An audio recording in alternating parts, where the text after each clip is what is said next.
Hi friends, ఎప్పుడు ఆనియన్తోనే కాదు అప్పుడప్పుడు బంగాళదుంపతో కూడా పకోడీ వేయండి. చాలా బాగుంటుంది అనమాట. ఫ్రెంచ్ ఫ్రైస్ టేస్ట్ వస్తుంది. దానికోసం ముందుగా బంగాళదుంపలు అనే తొక్కలు తీసుకొని తురిమేసుకొని ఒకసారి వాష్ చేసుకొని ఒక బౌల్లోకి తీసుకోవాలి. తర్వాత ఇందులో ఒక ఆనియన్ అనేది యాడ్ చేస్తాను అనమాట. అక్కడక్కడ ఆనియన్ ఫ్లేవర్ తగిలితే బాగుంటుంది అని చెప్పేసి.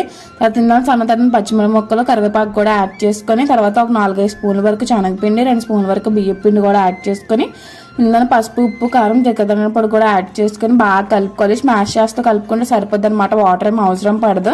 ఒకవేళ అవసరం అనిపిస్తే చిలకరించుకుంటే సరిపోద్ది. ఒకవేళ బైండింగ్ అని సరిగా అవ్వలేదు అనిపిస్తే శనగపిండి యాడ్ చేసుకుంటే సరిపోద్ది అనమాట. పకోడీ కన్సిస్టెన్సీ వచ్చేలా కలుపుకొని పక్క పెట్టుకోవాలి. డీప్ ఫ్రైకి ఆయిల్ పెట్టేసుకొని డీప్ ఫ్రైకి ఆయిల్ మరిగిన తర్వాత పకోడీలా వేసుకొని మంచి గోల్డెన్ కలర్ వచ్చేదాకా డీప్ ఫ్రై చేసుకొని సర్వ్ చేసుకోవడమే.